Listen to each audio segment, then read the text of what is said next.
Well, are the Timberwolves still in this series? Man, do I got my Belt? Not the I got buckle. my belt. They put that belt on him, Key. They gave him with the buckle. Not the buckle. They put that belt on Minnesota. Man, the buckle. Man, hey, this series is over. I don't even see the Minnesota Timberwolves matching the intensity that OKC is bringing to this game. OKC, they feel like we left something on the table last year. We coming for what's ours. And the intensity that they're playing at is just unmatched. And I'm looking at the matchups, and I'm like, this is a bad matchup. Now, if the Wolves going to get back in it, they got to make some adjustment. The adjustment I would make, this is a series I don't believe Rudy Gobert can play in. Like, it's just a bad matchup for him. I think Chet Holmgren is just doing whatever he wants out there. His versatility is hurting him on both ends of the court. I think you really got to start Naz Reid, and I would start Alexander instead of Conley because I need more speed out there because the speed of the game, it looks too fast for Minnesota. And Shai Gilgeous-Alexander is looking like 98 Jordan. I'm talking 98 Jordan, the one that wasn't dunking as much, but he getting to his spot, footwork, fadeaways, contact, free throw line, getting whatever he wanted out on the court. So if we had to put this all in perspective, I got 84 Jordan versus 98 Jordan. Which one are you taking? 98 Jordan is coming off a three-peat, and it looks like this kid is going to be raising that trophy. That's just what it looks for me right now. This OKC team is looking unstoppable. And what was your initial question? Are the Wolves still in the series? This over. This over, Key. This is over. I got to concede, though, it probably most likely is over. I mean, when you think about it, though, right? They going home down 2-0. They not going to get two at home, in my opinion. Let's say they get one. Now you 3-1, and you back to OKC. So it becomes a gentleman's sweep.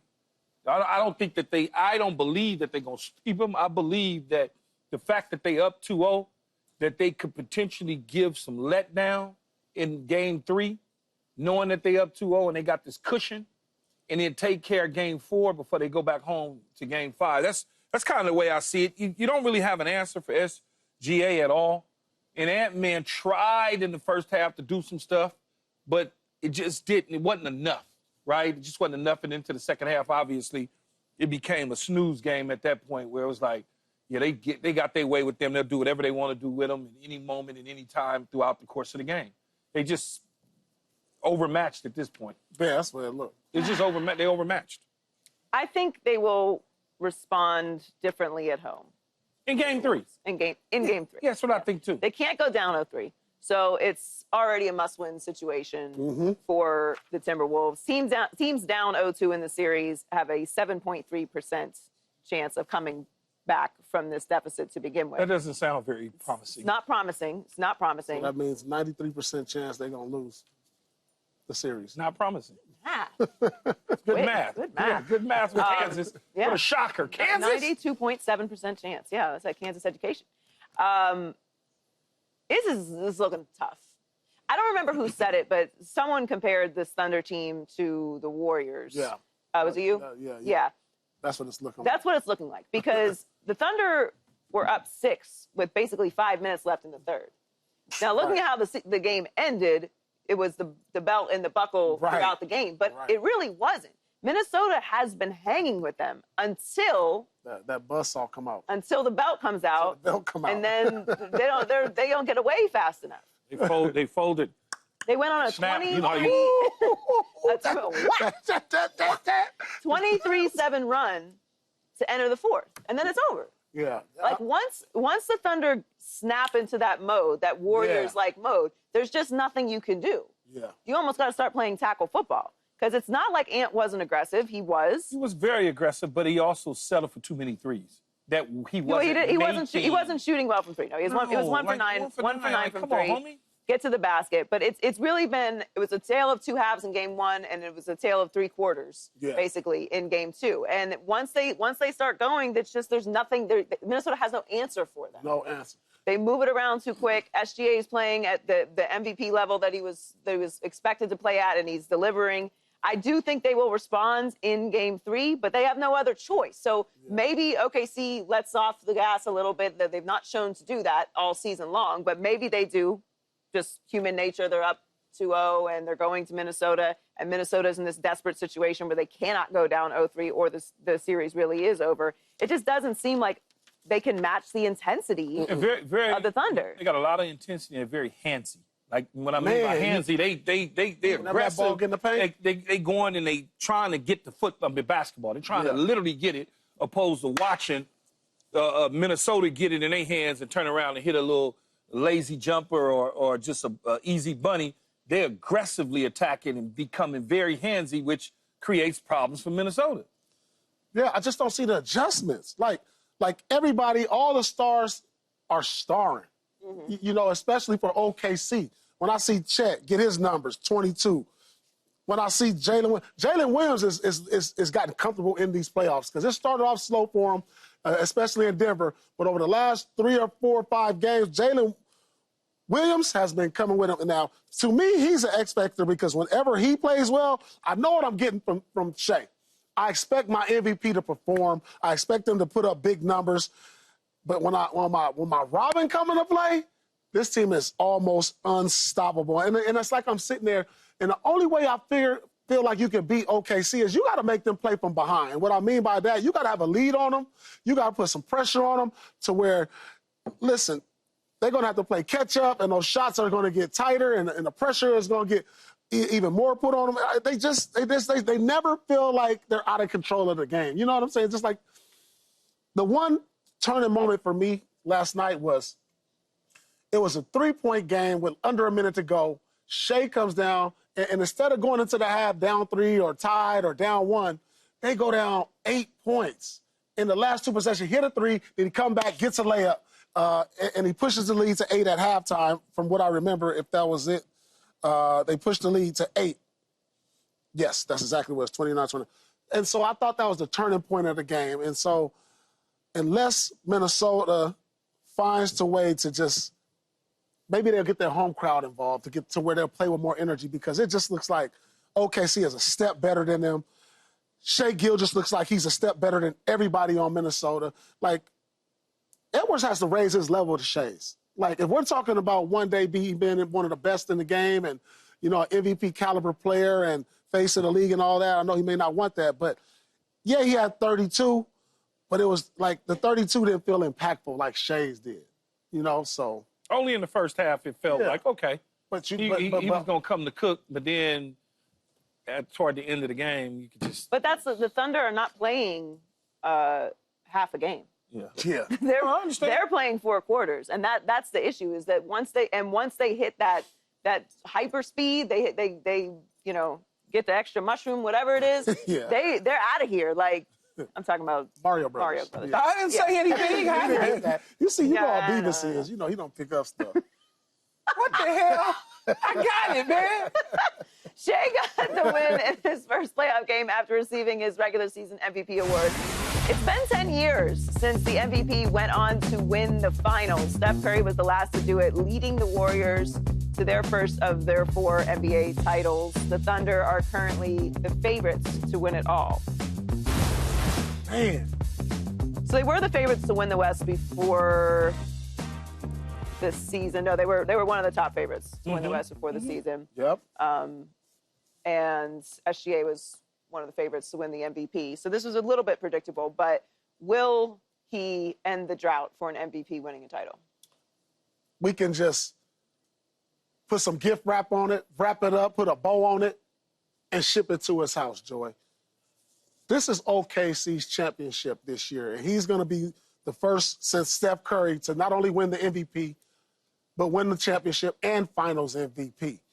I don't see another team out in East, Indiana or New York, that can even play on the same court. Now, Indiana will be interesting because they have depth, they have speed, but OKC just looks like they're on a whole nother level. And you can see the camaraderie. It's so fun to watch them. It's actually refreshing to see a young team. And this is, barring injuries, just top to bottom. I mean, they got guys. The trade for Hardesty, that goes underrated. the trade for Alex Caruso. People don't talk about him enough. He is just a bulldog off the bench, and just, I don't see how they ended up with these two pieces. These are two key pieces they got this past offseason to say, hey, we're going to bring in some guys who have a little bit of experience, some veterans. Caruso, he's one that's won a championship. We need that in our locker room, some character guys, and from top to bottom, this team is well put together, and if they win the championship this year, woo, as young as this team is, this is the youngest team in the league. They're going to be good for a long time. And I know we've had 7 different champions coming up, but that might change if this team gets over the hump this year. We might be in the middle or the start of a new dynasty. You know, the drought could come, but I'm sure Indy, I'm putting Indy in the final. I'm sorry, New York already? fans. You put Indy in the finals after one game? You already, no, it's 2 games. Indy's up 2-0. No, it's only 0-1. I'm sorry, 1-0. They're going to be up 2-0. Dang. So when you think about it, I already kind of got them, and I'm sorry for the New York Knicks fans, but I already kind of got them ahead of the game, so to speak. Mm-hmm. And I'm sure that they would have something to say about it. And let's assume the Knicks go. The Knicks would have something to say about it, too. They're not just going to let SGA just go in there and just rip them apart. They're going to try to do their best to stop him, even though he's the MVP. New York will be a bad I said the Timberwolves had so far. I think the Pacers are a better matchup. I do. Yeah, the Pacers are a better matchup the for Thunder them. than New York. That's kind of why I had them already ahead of New York, and I already put it in 2-0. Sorry, that loss Knicks was fans. so bad, it was like losing twice. Yeah, it was like losing twice. I get it. They're going to crawl into it tonight. I mean, the Thunder, of the 4 remaining teams, the Thunder do look like they're on another level. And they have the league MVP. Right. Who is cooking. So it's really tough to look. And as impressed as I have been with the Pacers throughout the postseason, and stylistically they look like they could keep up with the Thunder and their depth. The Thunder look like they are on that path. Yeah. And these 2 wins, and because they go on these ridiculous runs that the Timberwolves have no answer for, that's really what is scary about them. Because it's not just that they're young and they're playing at a high level. It's that, and they're learning how to close close games out as well, which was the question about them, which I feel like they answered in the last series. They just look like they can hit another gear that everyone else cannot. See, I think one of Minnesota's problems is they're not as quick or fast as OKC. They're longer, they're taller, their limbs are longer, but they're not quick and fast. And I think that's what gets them into trouble, because they're relying on their length opposed to their quickness or whatever the case may be. Where Indy kind of matches up player for player with them. When you look at the last 4 teams that's left, everybody that's a star for the most part is balling on a consistent basis on each team, whether it's Cat, whether it's Brunson, whether it's Halliburton, whether it's SGA. Ant-Man's the only guy that's kind of lagging behind when you talk about the 4 or 5 prominent dudes that's still in the series. I don't know if I could just say that OKC gonna win the championship after 2 games. I got to see the rest of the series for them and the rest of the series from Indy and the Knicks. But right now they look like they're ahead.